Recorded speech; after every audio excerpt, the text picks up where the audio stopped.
a benefit this year and last year was we're not going to get sick by having to travel to a festival. So that's a big one. And I'm glad it kind of came up in that way, because this year we didn't design the festival to be hybrid because of the pandemic.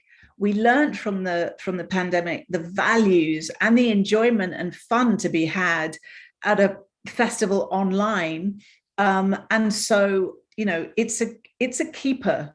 It's a keeper for me. The question going forward will be, what is the balance of in-person and online? And that's what we were figuring out this year. We had a great plan for it. So we'll just try it next year instead.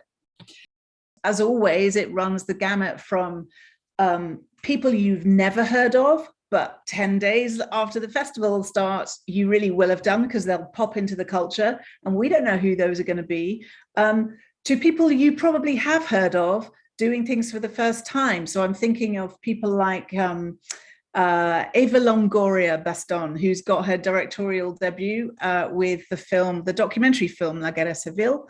Amy Poehler has her directorial debut with a documentary about Lucille Ball and Desi Arnaz. So you think of a female comedian taking the helm of a film about Lucille Ball and Desi, and it's going to be a good one.